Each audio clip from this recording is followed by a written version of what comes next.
Hi everyone, welcome to our Nutrition Masters course Neurology webinar from ME Pro and Metagenics. During this brief webinar, I'm going to take you through some of the basics of healthy brain aging and also some unhealthy brain aging, what actually drives those processes and how to put the brakes on those processes and limit the damage that's happening. Also looking a little bit at attention, how to actually influence people's ability to concentrate, what gets in the way of normal concentration processes, and how to actually step over those obstacles. Looking a little bit at cognition, understanding how the equipment in the brain functions in terms of facilitating cognition and how that can go wrong. And then also looking at taming nervous tension, which is a major problem. So starting with healthy brain aging, studies have really picked up that there are degenerative changes happening in the brain as young as age 40. And they've actually tracked particular genes involved in learning and memory and seen that there's a degeneration in the coherence and quality of those genes, and also in genes that regulate energy production and transport of proteins in cells that are neuroprotective. So as the quality of the genes that code for those proteins declines, the proteins start to function less well and degeneration proceeds from there. It's really important for us to notice the early signs of mental decline, and not only notice them but actually act on what we notice, because the implications of inaction are really very serious. Although the symptoms start with relatively mild cognitive impairment, such as forgetfulness, memory lapses, our so-called senior moments, where we arrive in the kitchen and we can't really remember why we went there, it can progress on to more complicated and degenerative and frankly debilitating illness that really spoils our ability to enjoy our lives. So as it progresses, we could see a senile dementia with increasing forgetfulness and memory loss, poor judgment, difficulty in communicating, difficulty in writing, reading, organizing thoughts, and in Alzheimer's, really a place that no one would want to go. Inability to follow instructions, unable to perform simple tasks, unaware of surroundings, not recognizing our loved ones, can end up delusional, wandering around, easily lost, and also incontinence. So it's really serious to recognize these early warning signs and take action, because if we keep doing what we've been doing, we're going to continue to get the same result. And the progression of mild cognitive impairment is to more major cognitive impairment and these serious degenerative neurological diseases. It's really becoming well understood now that the interaction of our genes with the environment are what catalyzes degenerative change in all of our tissues. And the same is very much true in the brain. So there are certain genetic predispositions that would make us less likely to suffer from degenerative neurological conditions. And there are certain genetic factors that would predispose us. But the greatest influence is actually how we live our life, because the lifestyle and the individual genetic expression are a combination of these two items. So, for instance, we can see that particular sorts of aging processes, such as high oxidative stress, metabolic impairments, or problems going on in the mitochondria, the aggregation of proteins, DNA damage, and apoptosis, can all drive degenerative change. Certain disease states can also, through many of those same mechanisms, actually also drive degeneration. What drives those disease states is very often lifestyle induced. In fact, chronic disease to a very great extent is really the consequence of lifestyle choices. Not only lifestyle in terms of what we eat and drink, but also our thoughts and our emotions have a large influence on what's actually happening in our physiology and in our brains as well. So the good news is that those things are modifiable. We're not at the mercy of our genes when it comes to chronic disease risk. 20 years ago, we were all taught that the brain, once it was damaged, really had a very difficult time and in fact didn't at all have the ability to repair itself. That's changed a great deal now with the discovery of neuroplasticity and also resilience within the nervous system, that it actually is quite a tough system. Also, that when it has a problem, it actually has the ability to rewire itself to actually get past problems. The discovery of neuronal plasticity has really given new hope to many sufferers and also to the doctors that help patients with degenerative neurological problems. Because it doesn't need to be that when someone starts to develop a degenerative neurological problem now that it's necessarily going to progress on to become these more and more serious forms. And that if we change the drivers and actually start putting in drivers that drive the regeneration and the production and growth and connection of new neurons, we can actually potentially halt or even reverse degenerative neurological change. The key to healthy brain aging is really metabolic reserve. And we can think of this, instead of in the brain, we could think of it in the liver. For instance, the liver has a huge residual capacity to do much more than you're going to ask of it on any particular day. But if you do encounter some serious toxin, the body has all of the spare reserve that it can actually spend on it when the situation arises. And the same can be present in the brain. We don't need to wait until serious problems happen. It's like waiting for things to start falling off your car before you start to do some preventative maintenance. It's all about keeping it in good shape as time goes by, so that when you do need it, it has the capacity to actually look after itself very well. So who needs neuroprotection? Well, everyone really, but especially it should be important for people who have neurological degenerative problems in the family, a family member with Alzheimer's or Parkinson's or cognitive decline. If we start seeing that we're just feeling less mentally sharp, that's a sign that there is a degenerative or a functional problem happening in the brain. Important to act on these signals while they're still small. Small problems are solved easily, large problems not so easy. People with circulatory concerns, because if a tissue is less well perfused with blood, that means less oxygen and also less nutrients reaching those tissues, and then consequent suboptimal function. That is the recipe for degenerative change. And then also people who suffer from environmental exposure, from solvents, fumes, people with poorly ventilated workplace, unnatural lighting, cigarette smoking, also people that work night shift would be at greater risk for degenerative neurological problem.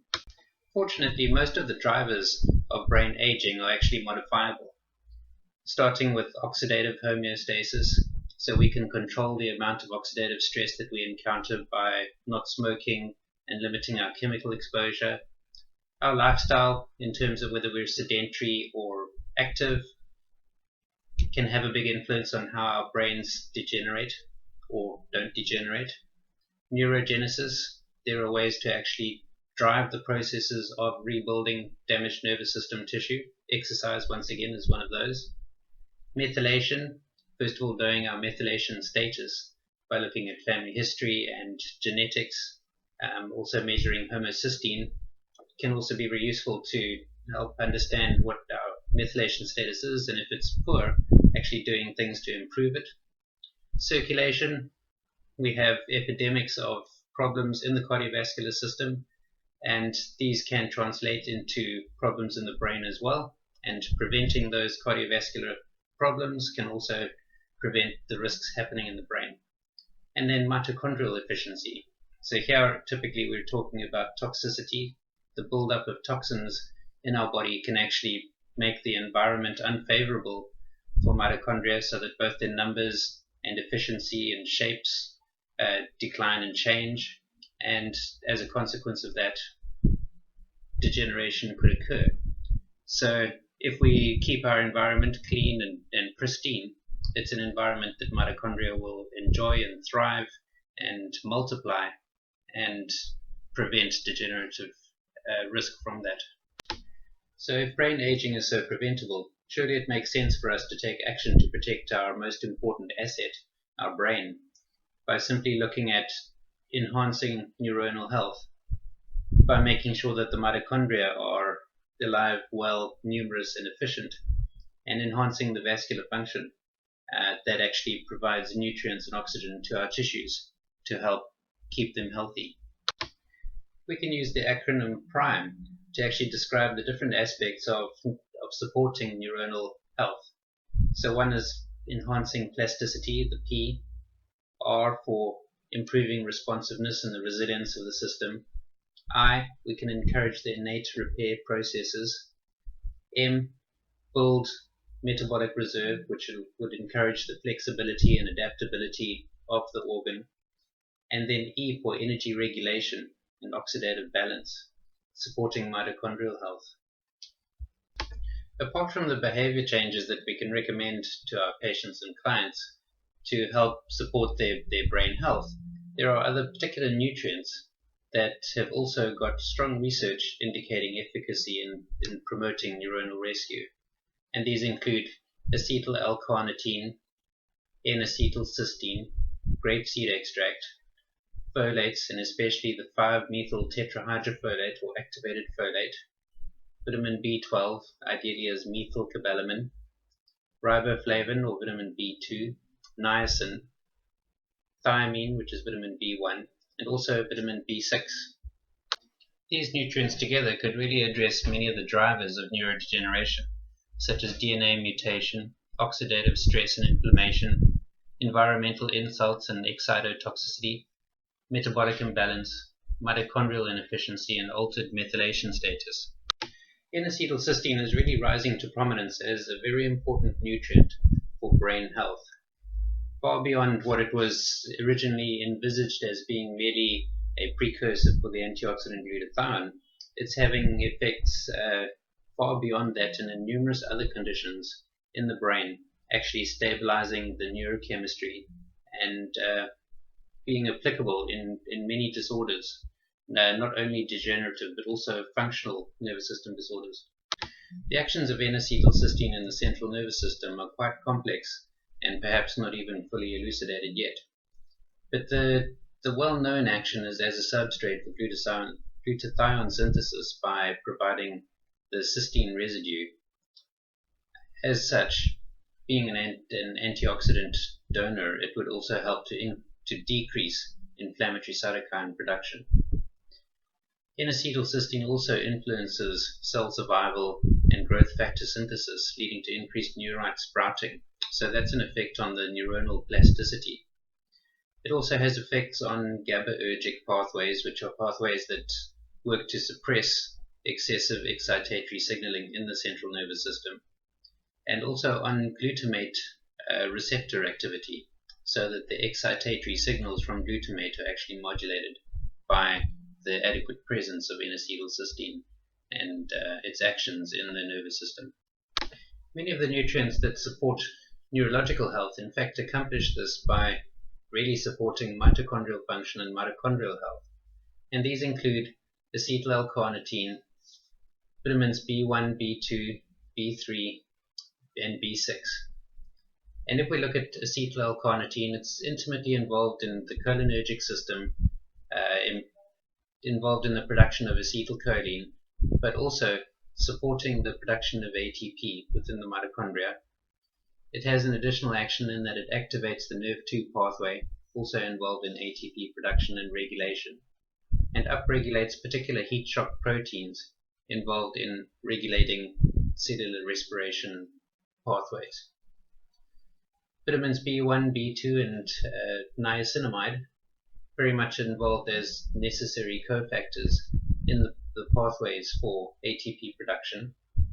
Vitamin B6, apart from its action and involvement in the mitochondrial ATP production, is also involved in the conversion of glutamate through to GABA. So glutamate is an excitatory neurotransmitter and GABA is sedating.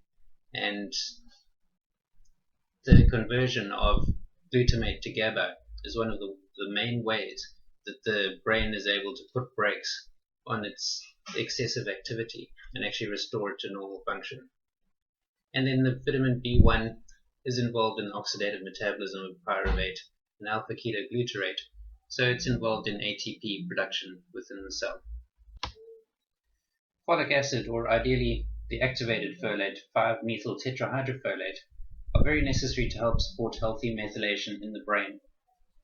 Folate also inhibits the homocysteine-mediated NMC receptor activation, so that's the glutamate receptor that provides excitatory signaling in the brain, can be inhibited by the adequate presence of folate. It's required for normal nerve cell production and growth inside the brain. Studies have demonstrated that brains that have lower folate status are more prone to cognitive decline. And then in the space for oxidative stress or preventing oxidative stress, we need potent antioxidants that can actually cross the blood-brain barrier. And in this space, the grape proanthocyanidins are the most potent. They're very necessary for stabilizing the blood vessel integrity in the brain. Here's a slide outlining the blood-brain barrier and looking at the various ways that nutrients and other particles can actually pass the barrier in a selective way. The brain is a really preserved organ in terms of its circulation, and the fluids that hold it have a very tight control in terms of what's allowed into that space. And when that blood-brain barrier starts to break down is when things really start to go wrong with the brain. Any strategy to preserve brain function and brain tissue integrity should absolutely be looking at insulin insensitivity, because high levels of circulating insulin really tell us that sugars aren't getting out from the blood into the tissues, and the brain is very sensitive to lack of glucose because it's one of the primary fuels for the brain. The importance of this can't really be overstated, to the extent that some researchers actually refer to Alzheimer's disease as type 3 diabetes of the brain. Controlling the excessive activity and stimulation of the brain by glutamate is also an important strategy in preserving brain health, because there's an ordinary amount of excitation that happens from glutamate which is necessary and brings about concentration, but excess glutamate can actually result in toxic damage to the neurons and eventually catastrophic nervous system failure. Both excess glutamate and excess homocysteine serve as oxidative stress triggers and trigger the excessive influx of calcium into neuron cells, which is a mechanism that actually damages the cell and brings about ultimate cell death. Homocysteine affects the numbers of NMC receptors that are open and closed. So in a cell that has a normal amount of homocysteine, there will be a certain number and ratio of open or closed NMC receptors, and that will limit the amount of calcium entering cells. In the case where the homocysteine level is raised, that homocysteine binds to the NMC glutamate receptors and causes the receptors to remain open for longer, allowing more calcium to enter the cells. As a consequence, less glutamate is taken up by the astrocytes, and it remains in the synaptic space for longer, causing increased excitotoxicity, and eventually, if the effect is prolonged for long enough, it will actually cause cell death. So far we've been discussing mostly preservation strategies for the brain structure, and of course structure and function are linked, but now we're going to turn our mind more towards looking at particular aspects of mind and brain function, and not necessarily the focus on the structural aspect. Our focus in this section is on patients with declining mental capacity. Firstly, those simply who have an age-related decline, which typically starts around 40, and they would present simply with forgetfulness and memory lapses, or those with actual cognitive impairment, be it amnestic involving memory or non-amnestic mild cognitive impairment, where it's thinking skills that are actually not functioning as well as they should. So we would see poor judgment, declining mental ability, difficulty with communication, problems with reading, organizing thoughts, and problems with mood or personality changes. Along with the rising tide of other chronic degenerative diseases, we see mild cognitive impairment also increasing greatly. At the moment, 10 to 20% of those aged 65 may have mild cognitive impairment, and 8 out of every 10 people with amnestic mild cognitive impairment go on to develop Alzheimer's disease within 7 years. So this really highlights the importance of taking note of these smaller expressions of cognitive decline and taking action before they become big problems. Because the changes in the brain that end up causing cognitive impairment later in life actually start decades before the symptoms show up, it's really important to have a neuroprotection strategy in place from age 40, and also to notice the signs of cognitive impairment and take strong action at that point, because once the condition is really set in, it becomes more and more difficult to do something useful about it. Let's take a look at the development of mental decline. There's no doubt that how we live affects the risks to our brains. The main factors that have been identified that actually drive degenerative change are toxin exposure, cardiometabolic risk, inflammatory illnesses, the standard American diet or standard worldwide diet. Most countries have adopted that American diet. Inactivity, alcohol and substance abuse, smoking, excess fat and obesity. Under the influence of these conditions, we can see a slow, steady degeneration in the condition of the brain and neuronal loss. As cells are lost in the white matter, we see the sulcus and ventricle expand and a change in the shape and function of the brain. As nerve cells are lost from the hippocampus, the ability of the brain to produce and synthesize acetylcholine goes down. Acetylcholine is especially important for cognition, memory retrieval, arousal, and attention. So these functions decline as the production and ability to use acetylcholine go down. Let's take a look at what controls the rate of cognitive decline and hippocampal neuronal death. Here we see some of the most important ways that changes in brain physiology can affect memory and thinking skills. Changes in protein synthesis, such as the accumulation and buildup of tau protein and amyloid beta. Mitochondrial maintenance problems, such as oxidative stress, which is unquenched, or impairments in ATP production due to mitochondrial insufficiency. Microglial and insulin action, so inflammatory cytokines that are present in the system from insulin resistance or associated syndromes, and also glutamate excess. And then we see age-related decline in acetylcholine production, and also the presence of the ApoE4 gene variant. Here we have a view of the inside of a hippocampal nerve cell. And essentially what the slide is about is it shows that oxidative stress, inflammation, and toxicity can lead to a cascade of events where microtubules disintegrate, and in the process beta amyloid is produced, which accumulates and forms into bundles and plaques that are really the hallmarks of degenerative neurological change, especially Alzheimer's disease, and ultimately result in the death of those particular neurons. And as time goes by, more and more neurons stop working and die.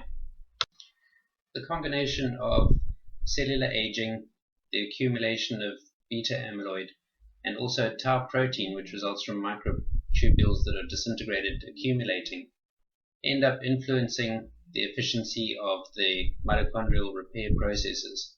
And in the process, the mitochondrial health drops off and they die, and in the process trigger neuronal cell death. Due to decreases in mitochondrial efficiency, biochemical processes running in the mitochondria that don't run to completion could end up resulting in the increased production of reactive oxygen species, or free radicals. And these free radicals are the main mechanism of damage to the cells. If we think about the blood-brain barrier, the barrier is only as good as the membranes that it's made of. And these membranes, this phospholipid bilayer, is actually composed of many essential fats which need to come in from the diet. And we know that our modern Western diets are low in many of these actual fats that make up the membrane. So it's important to make sure that we include them in the diet in adequate quantities or actually supplement them to ensure adequacy.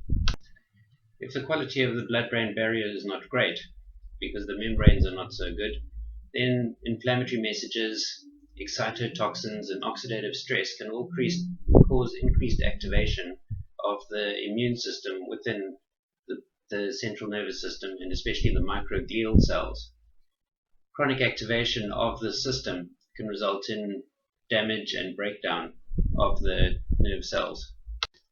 Over time, the immune system activation and oxidative stress leads to accumulating DNA damage, and this genomic instability actually creates the features of Alzheimer's disease, in that the cells are no longer able to perform their normal housekeeping functions and the production of the normal constituents of the cell that keep its functions running.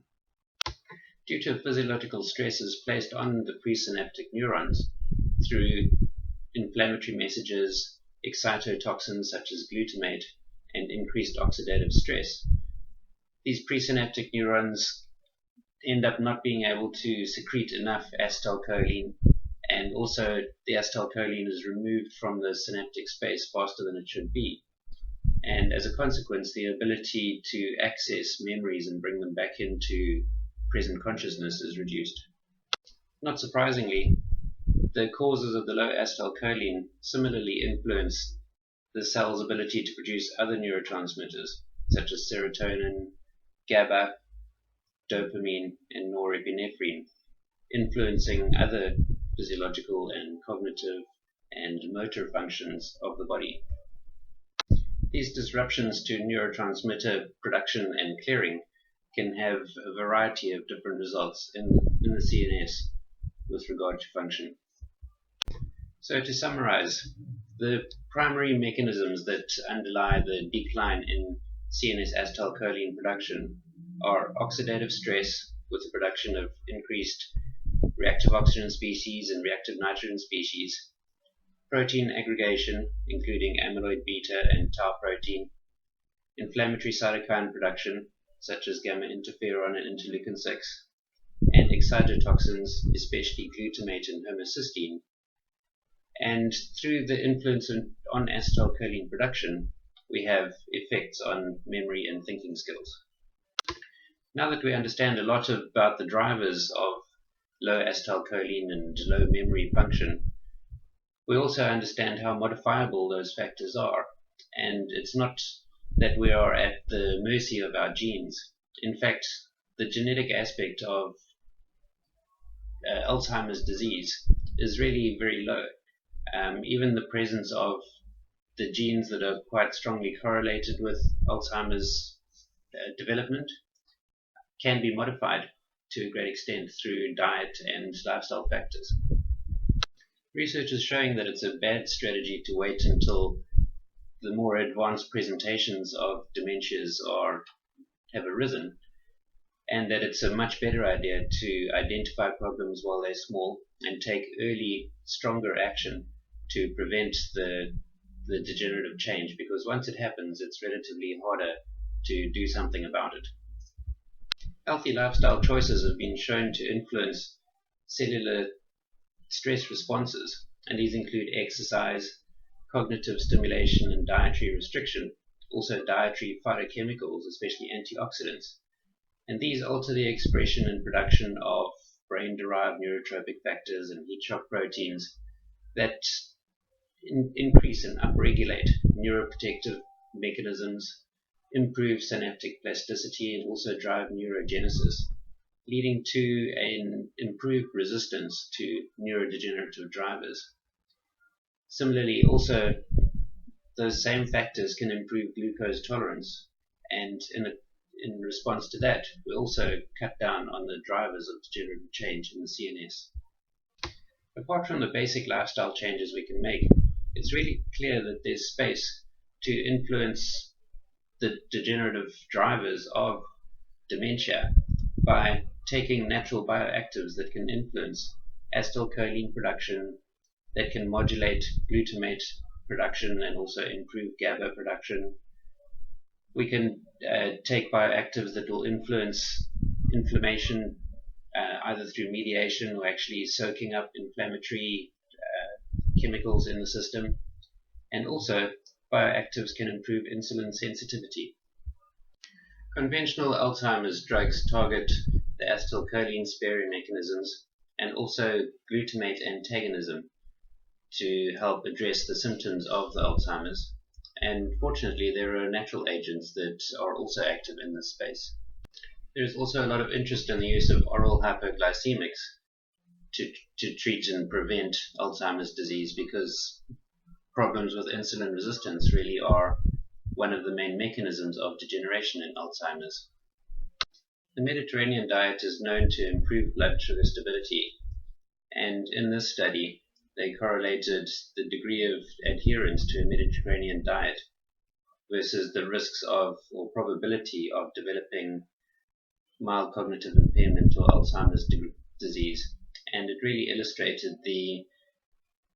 that the greater the degree of adherence to a Mediterranean style diet, the less chance of developing these degenerative cognitive problems.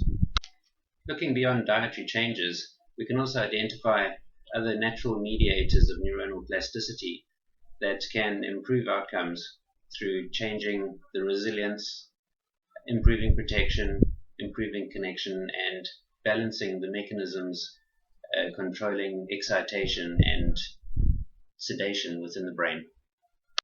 An ideal nutraceutical approach to preventing cognitive decline and maintaining mental clarity would thus work to preserve acetylcholine production and the length of time that it spends in the synapse, reduce oxidative stress, make sure that the mitochondria are well and functioning normally, dampening inflammation, and also maintaining healthy amyloid synthesis and preventing tau protein and amyloid beta aggregation mechanisms. The most important nutrients that have been identified to help protect, connect, and balance the CNS are HOOP-A or huperzine A and colostronin. HOOP-A is an extract. It's a purified alkaloid from a Chinese club moss, Huperzia serrata. There have been numerous clinical studies on it showing improved cognitive function. The mechanisms whereby it works, it preserves acetylcholine function by inhibiting acetylcholinesterase, which would remove acetylcholine from the synaptic space. It also has neuroprotective functions in that it inhibits glutamate toxicity. It supports mitochondrial health and function, has an antioxidant effect, protects against beta amyloid toxicity, and promotes nerve growth factors. Colostronin, or proline-rich polypeptide complex, has less clinical studies showing effects on cognitive function, so we can't say a definitive effect in that space. But when you look at the influence on physiology, it has been demonstrated to influence inflammatory cytokine production and activity. It has neuroprotective functions in that it can interfere with the NMC or glutamate receptor and reduce the amount of calcium mobilization and influx into cells, inhibiting damage to the cells and neuronal apoptosis. It inhibits glutamate neurotoxicity via that mechanism. It has antioxidant effects and also protects against beta amyloid toxicity. The studies regarding HOOP-A have been very encouraging. It's been shown to be a very powerful acetylcholinesterase inhibitor with excellent penetration into the central nervous system. It has a longer half-life than the conventional acetylcholinesterase inhibitors. Toxicology, which is a very important aspect because the conventional acetylcholinesterase inhibitors are very toxic. The toxicology of HOOP-A is extraordinary in that it's been shown to be non-toxic even at doses of 50 to 100 times the human therapeutic dose. and is also active for a long time, 6 hours at a dose of 2 micrograms per kilogram, with no remarkable side effects.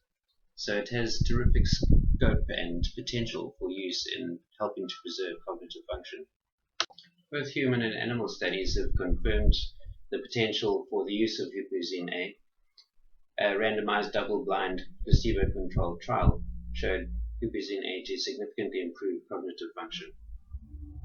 Other studies have demonstrated the action of huperzine A in neuroprotection by providing protection against glutamate toxicity, promoting nerve growth factor to compensate for damage that has occurred, and also influencing apoptosis, or programmed cell death. Further studies have demonstrated HUP-A's ability to attenuate beta-amyloid toxicity and also have demonstrated its antioxidant effect. Colostronin is the name of a proline-rich polypeptide complex that's extracted from bovine colostrum and has been shown to be able to cross the blood-brain barrier and has protective effects inside the CNS. Colostronin is a tiny peptide found within colostrum, present at very low concentrations, less than 0.1% of colostrum, and needs to be extracted via a patented technique. Colostronin has been shown to have various mechanisms that can improve neuronal longevity, and these include maintaining the stability of amyloid beta, reducing reactive oxygen species, and hence protecting DNA against oxidative damage, and also influencing cytokine pathways involved in inflammation modulation, including tumor necrosis factor alpha, gamma interferon, and interleukin 6 and interleukin 10. These all influence normal cell aging. This electron micrograph study demonstrates remarkable reduction in the aggregation of amyloid beta in the sample on the right that is treated with colostronin. Colostronin has been shown to make cells remarkably non-responsive to metagenic stimuli, such as would occur in neoplasms within the brain.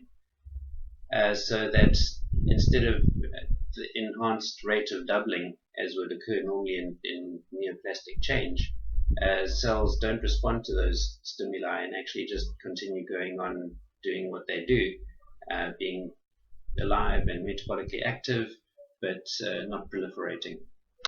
Colostronin is thought to act via a variety of modes, essentially influencing the cell and membrane receptors, causing changes in cell activation signals and also changes in gene expression, influencing a whole array of physiological processes occurring within the neuron involved in gene health, reproduction of the cells or inhibition of reproduction, effects on apoptosis, effects on amyloid beta production, and on DNA repair and cell cycling.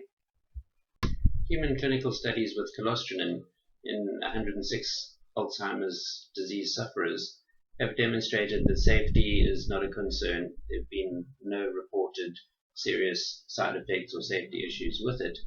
And in terms of efficacy, there have been statistically significant improvements in a couple of the indices for cognitive function. So far, there have only been 3 published studies on cognition with proline-rich polypeptide complex. In all 3 studies, they were able to demonstrate statistically significant improvements in cognition. The studies ranged between 12 to 28 months in duration. All 3 studies used the same dosage. It was 1 tablet daily containing 100 micrograms of colostronin complex, every other day for 3 weeks, followed by a 2-week hiatus or break from the treatment to measure the washout effect.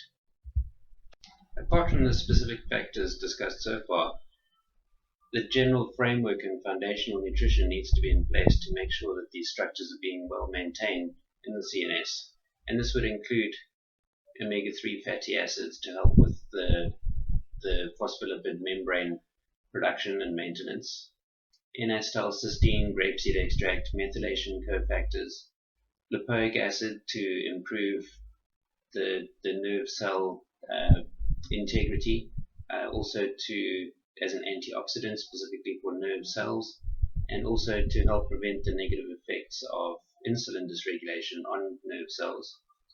coenzyme Q10, necessary for normal mitochondrial function, supporting metallothionein production to aid the clearance of accumulated metals from the system, inflammation mediation via Rho isoalpha acids and acacia complex, and then making sure that the food plan is a low glycemic load so that the insulin resistance is not promoted, and hence the degenerative driver that is would also be minimized. That concludes our discussion on cognition and memory. Now we're going to turn our focus more towards attention and how to support and maintain attention. From a functional medicine point of view, we always seek to look upstream to understand what might be driving difficulties in any system, and in this case looking at concentration and focus. And as valuable as it is to treat those upstream causes, it can also be very valuable to treat the downstream as well, to actually bring about shorter term improvements in ability to build and maintain concentration.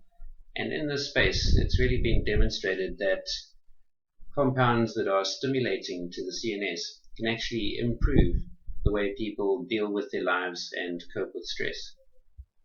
This effect has really been demonstrated with the conventional ADHD therapies, including psychostimulants, where despite considerable opposition to them in terms of ethics and philosophy, they have really been demonstrated to work to a large extent to improve the way people are able to live their lives.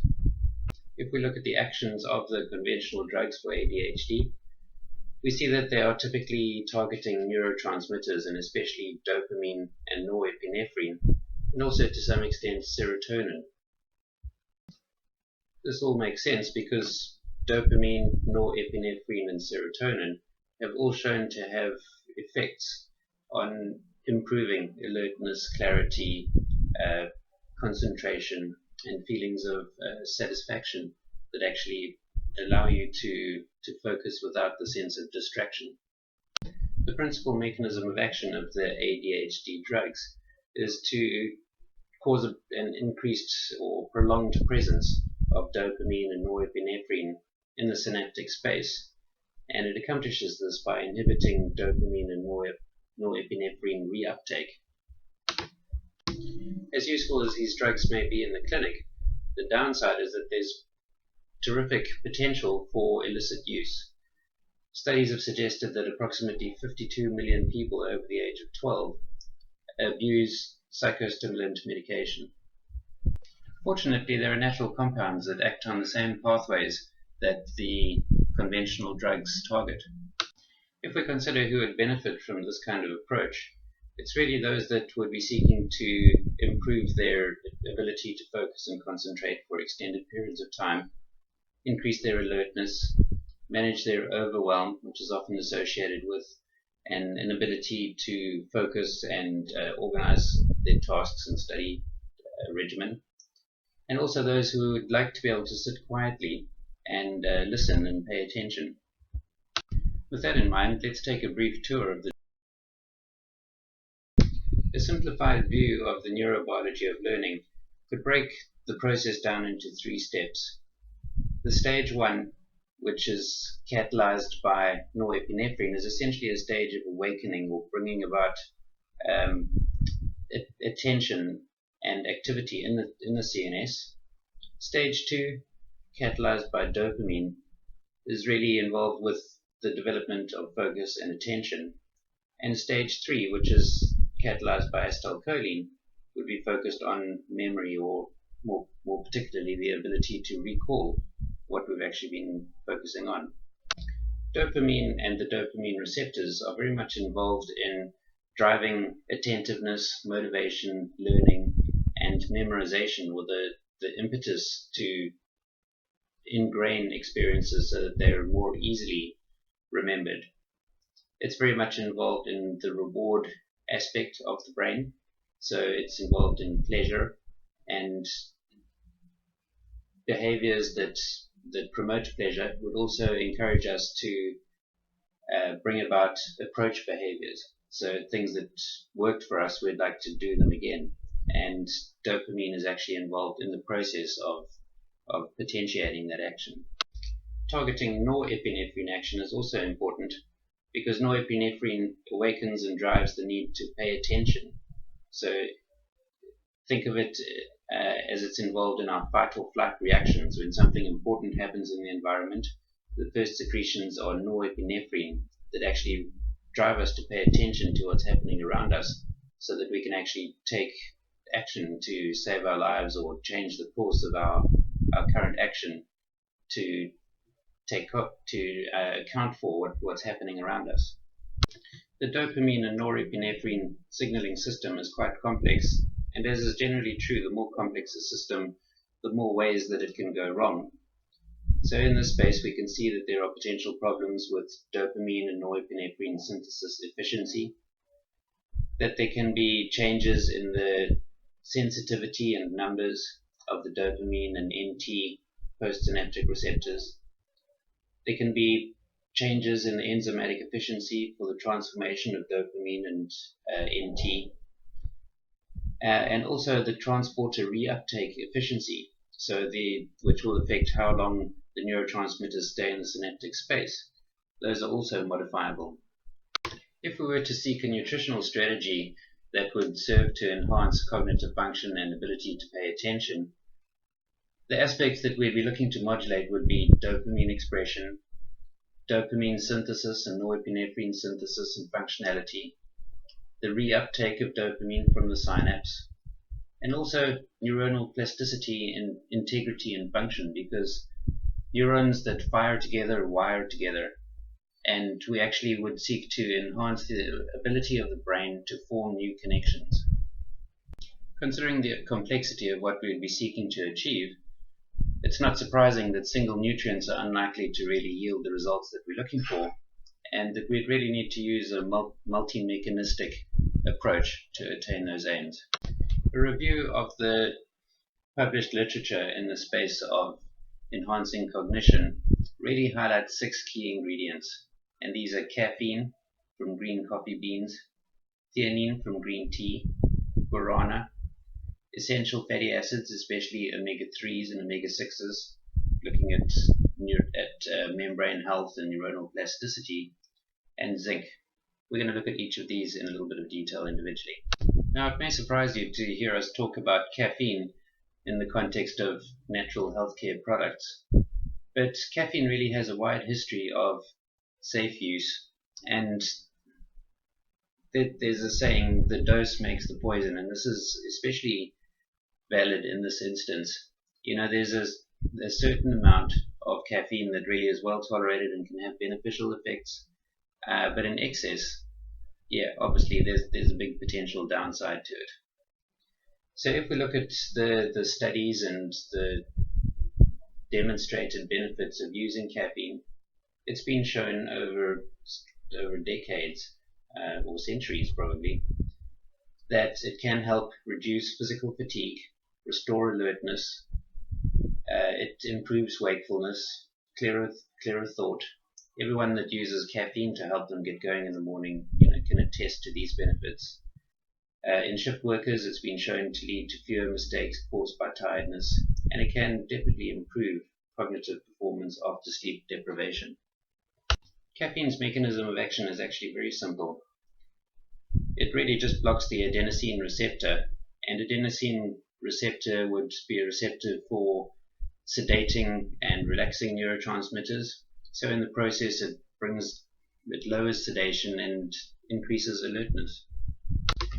In blocking the adenosine receptors, caffeine appears to enhance the activity of dopamine receptors, which coexist with the adenosine receptors, and thereby enhance the dopamine effects in the CNS. These include arousal, increased cognition, increased clarity, and focus. In the past, caffeine has had a bad reputation, built mostly on the abuse of caffeine, but more and more research is really coming to support the possibility of using it to enhance attention, and the safety of it has really been confirmed in moderate doses. In a large-scale study that tracked the cardiovascular risk factors for aging and dementia. The results suggested that moderate coffee intake actually had beneficial and neuroprotective effects, and that the lowest risk group were the people that drank between 3 and 5 cups of coffee per day. By extracting the caffeine from green coffee beans, an additional neuroprotective effect may be had from the chlorogenic acid that's present in the green coffee bean and that would normally be only present in low quantities in roasted coffee. Guarana has also shown benefits in terms of relieving mental fatigue and improving alertness, and these benefits can't just be attributed to the small amount of caffeine that's present, as there are other psychoactive compounds including saponins and tannins that likely also contribute to this effect. There is also the potential to use tea as a treatment for adult ADHD, because tea is also a stimulant, and there is naturally present caffeine in tea, which can enhance alertness, motivation, vigilance, and reduce fatigue. Theanine is an amino acid that's naturally present in tea. It has a long history of safe use, especially in Japan, where it's used as a mood modulator. It's able to cross the blood-brain barrier effectively. It's well tolerated and safe, and it works by augmenting brain dopamine. It has a wide range of safe use in the range of 100 to 400 milligrams daily. The neuroprotective effects of theanine can be attributed to enhancing GABA action and production and reducing the glutamate receptor expression and activity. EEG studies have suggested that the intake of theanine may increase the generation of alpha brainwave patterns, and alpha is correlated with states of relaxation, visualization, and creativity. When a study was performed measuring the combined effects of theanine and caffeine versus using either caffeine or theanine by themselves, the effect was shown to be much larger for the combination of the two nutrients. Let's quickly review the role of essential fatty acids in cognition. Fats are extremely important for the structure of the brain, both in terms of being the primary substrate that the membrane is made out of, and also for the insulation of the nerve cells. It's generally true that a cell is only as healthy as its membrane, and this is especially true in the brain. So much of the brain is actually made of these essential fats that if they're not there in adequate quantities, the quality of the membranes that are produced are not that great, and then they can end up being leaky, and ions can cross them in an uncontrolled matter, and other particles as well. Also, the receptors and the action of the neurotransmitter reuptake is all regulated in the membrane. So it's not surprising that if the membrane isn't doing its job properly, that neurotransmitters are going to be out of balance, and their action would obviously be unbalanced as well. Further evidence for the importance of these essential fats in brain function comes from studies demonstrating that patients with polymorphisms or variation in the genes that code for the enzymes that do the various conversion steps of both omega-3 and omega-6 fatty acids are at greater risk for ADHD because they're not able to produce membranes of the same quality or control inflammation modulation the way that people with the normal variants of those genes are. Here we have a list of some of the common signs and symptoms that might suggest essential fatty acid insufficiency or imbalance in our patients. And not surprisingly, there's distinct commonality in the signs and symptoms of malabsorption syndromes. So it may be that the malabsorption is what's causing the EFA insufficiency and imbalance. And so an upstream approach would be, of course, to do things to enhance the gut barrier function and improve the strength of assimilation so that the body has the resources to build good quality membranes. Let's take a look at the role of zinc in attention and learning. There are several mechanisms whereby zinc can influence mood in the mind, from promoting excitatory neurotransmission through to blocking dopamine reuptake and hence prolonging the synaptic dopamine activity, It's a cofactor for the delta 5 and delta 6 desaturase enzymes, which are involved in the metabolism and conversion of omega 3 and omega 6 fatty acids, playing a large role in neuronal plasticity, resilience, and also inflammation modulation. And then also effects on the thyroid, promoting the conversion of T4 to the active T3, and hence controlling the basal metabolic rate and activity of the brain metabolism. The relationship between zinc deficiency and lack of response to conventional stimulant drugs is very interesting. The human dopamine transporter has a high affinity zinc binding site that actually modulates the transporter function. So in patients that are deficient in zinc, this transporter can end up more rapidly taking dopamine out of the synapse and interfering with the ability to concentrate via that mechanism. So in review, there really is considerable scope to use natural agents to influence the mediators of neurotransmitters and in the process help to enhance focus, improve performance, and support healthy brain aging naturally.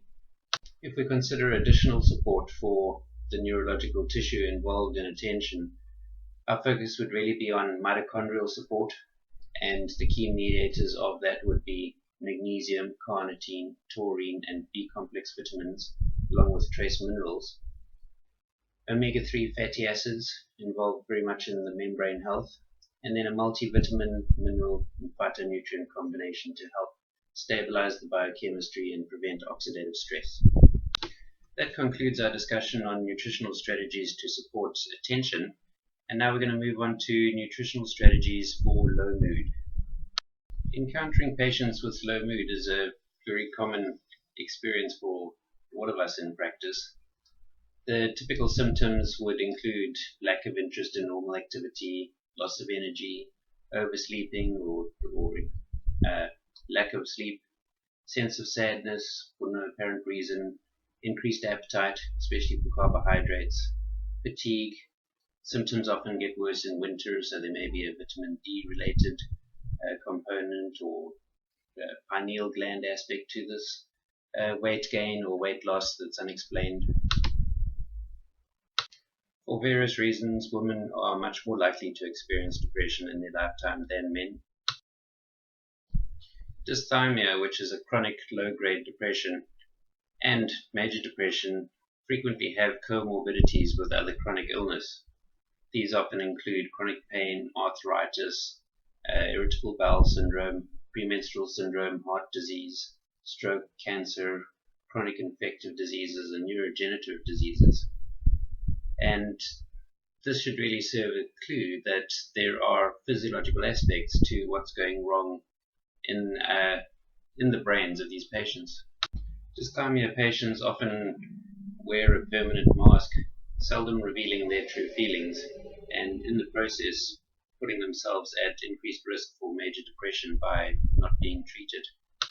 The pharmaceutical approach has been to target particular neurotransmitters, especially serotonin, but also norepinephrine and dopamine, as these all influence mood.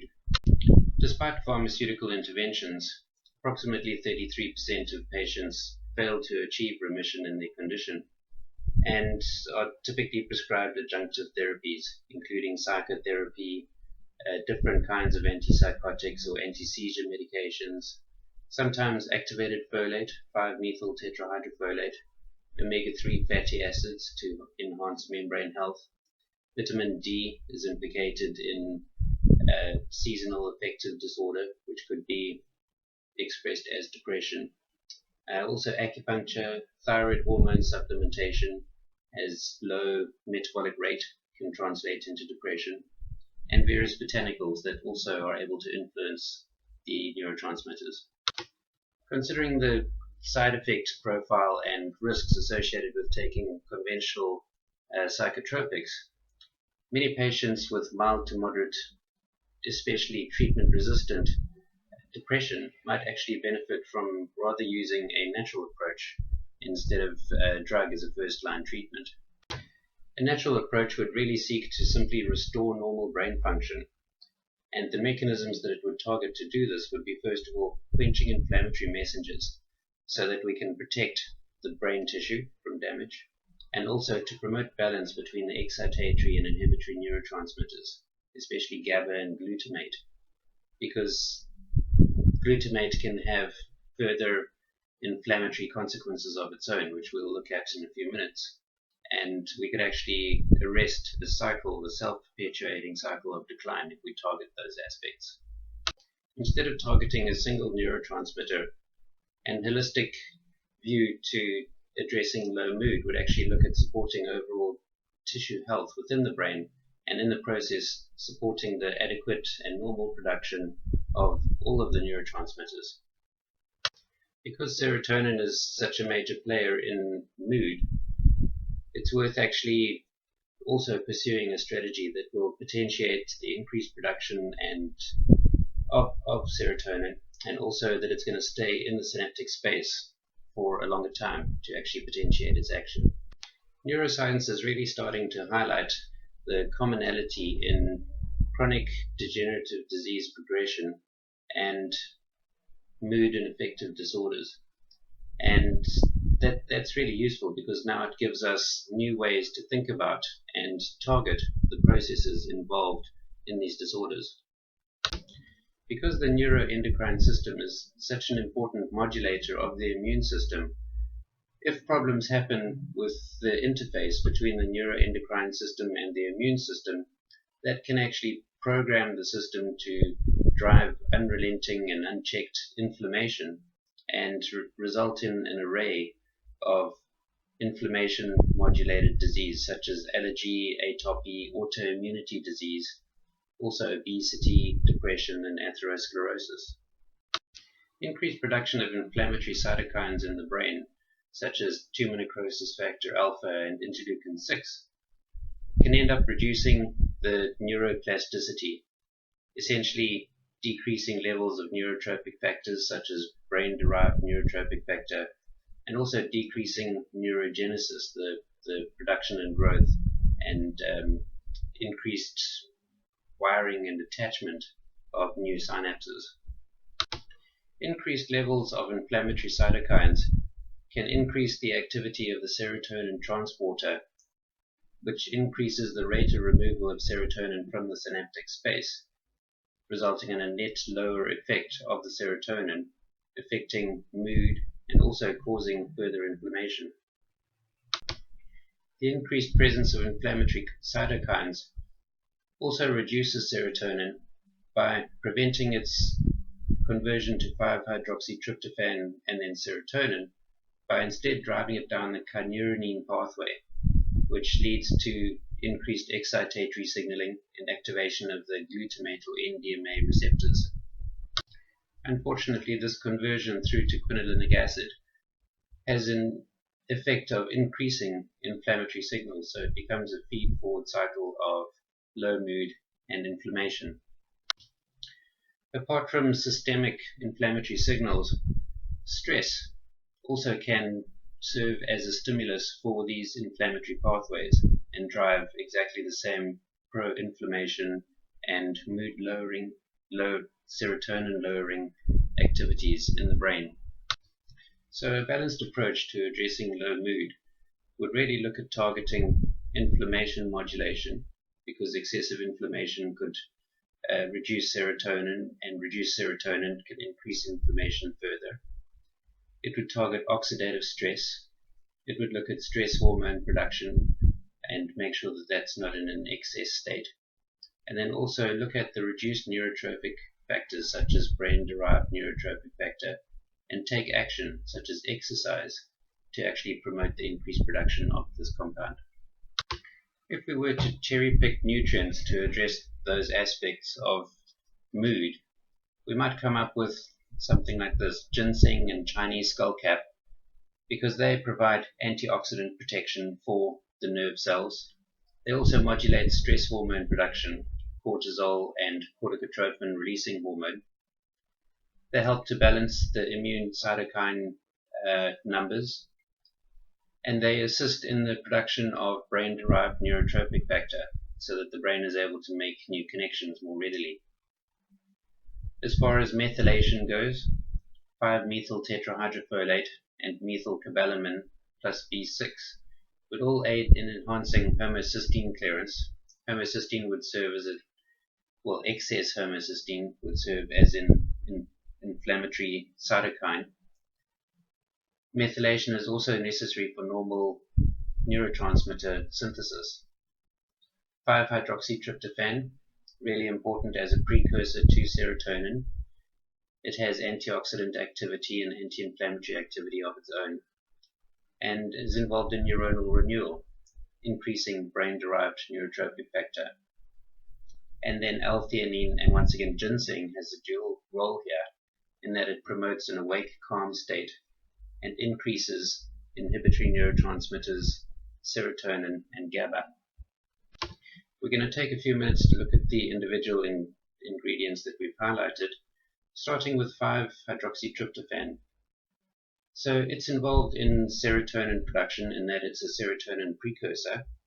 And this is very important because if we were to take it at the same time as a drug that augments the production of serotonin or causes it to stay in the synaptic space for longer, it could end up potentiating the action of the drug, and that might actually lead to an excessive activity and unanticipated excess in that space, and that could be a real problem for therapy.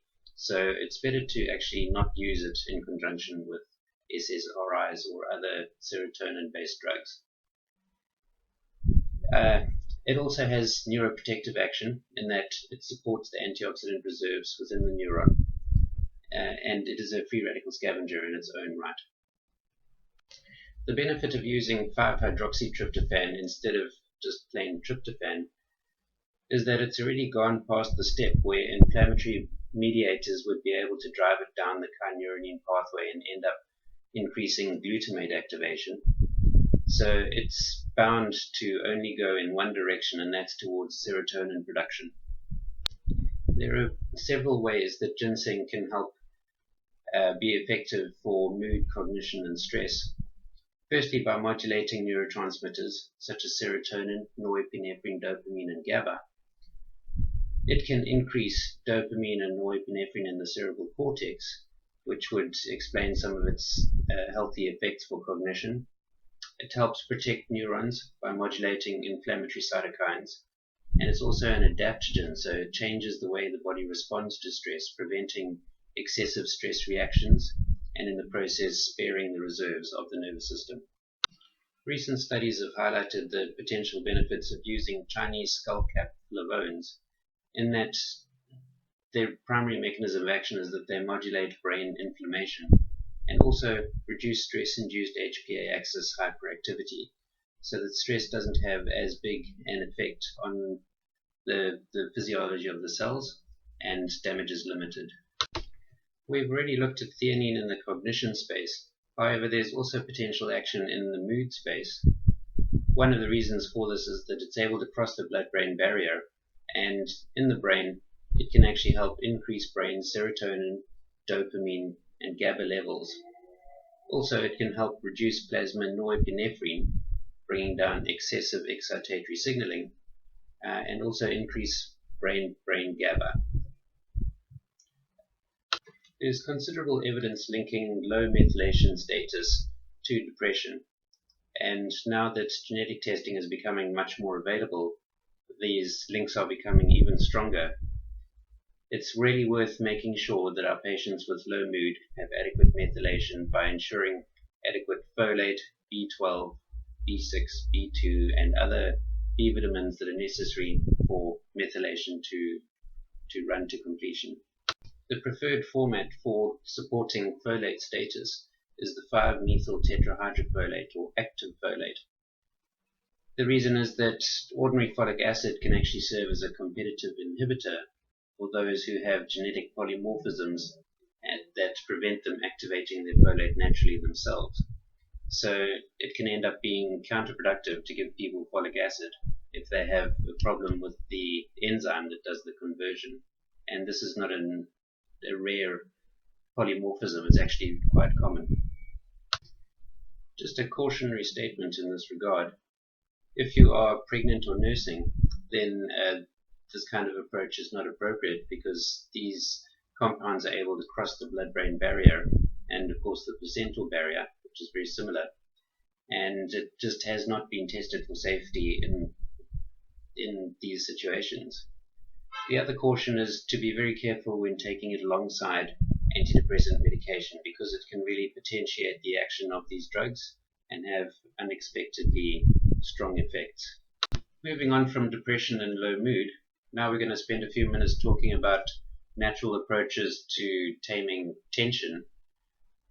The primary interventions here will be discussed in your stress NMC, but in addition to those primary offerings, there are stronger natural approaches that can be built on top of that as a foundational approach. So in this space, we'd be looking at people who are feeling nervous and powerless or overwhelmed. They might have a feeling of impending danger or panic or doom, increased heart rate, rapid breathing with hyperventilation, tachycardia, like we said, sweating, trembling, feeling weak or tired, having trouble concentrating or thinking about anything other than the present.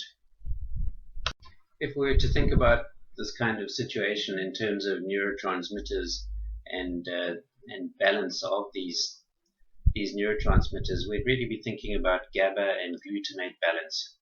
GABA being the brakes or the sedating neurotransmitter, and glutamate being the excitatory. So we may be looking out for GABA network underexpression, altered taurine metabolism, which it's a natural GABA agonist and has similar effects to the presence of GABA. Glutamate network disruption, typically under the influence of inflammation. Serotonin network underexpression, so that could result in low mood, being a perpetuating factor for the anxiety. Or activated limbic HPA system, so chronic pronounced stress can actually cause a persistent elevation and excessive activity in the HPA axis that results in people feeling like they're just overwhelmed and unable to stop either thinking or feeling thoughts that just keep them in their spiral. If those are the issues that we believe to be at play, then our approach to modulating that should look at augmenting the brain's production of GABA, which would calm the nervous system down, supporting taurine synthesis. It's a natural GABA agonist and will actually further accentuate that effect. Modulating glutamate will bring down the excessive activity of glutamate in the system, which can also destroy the neurons. And then support healthy oxidative stress and cytokines, which is inflammation modulation, so that normal neuronal plasticity is allowed to persist, and we have a state of balance between stress and the immune system. Highlighting the nutrients that could help us to achieve those aims, first we'd consider N-acetylcysteine because it's a natural NMDA receptor antagonist, so it would oppose the action of excess glutamate in the system. It can protect the nerve cells from the harmful effects of glutamate, also oxidative stress, of course, because it's a precursor to glutathione, which is a primary antioxidant in the body and the CNS. So, antioxidant support. Taurine, it enhances GABA action because it's a GABA receptor agonist, and it can also rescue neurons from the excitotoxic effects of elevated GABA. Magnesium, necessary to oppose the unchecked influx of calcium into nerve cells, which is involved in damage and inflammation potentiation within the cells. Green tea catechols, binds to GABA receptors and it reduces the plasma cortisol levels in animals. It's also neuroprotective. It's an antioxidant that's able to work in the brain. Pyridoxine or vitamin B6, it helps in the conversion of glutamate through to GABA. Well, this concludes our review of the nervous system or the neurological system. with regard to the potential for nutrients to assist in helping to maintain brain integrity, neuroprotection, also in improving cognition, helping to prevent degenerative changes in the brain that could lead to decreased cognition, helping to tame tension, to prevent the exaggerated stress reactions, and how to also look at maintaining attention and focus in terms of understanding what might be behind lack of attention from a physiological point of view within the brain, and how to actually address those aspects that could be behind it. So in the next section, we're going to spend a couple of minutes just looking at particular formulas and how they could be applied in these spaces. So I hope this has been useful to you, and have a great day. Cheers.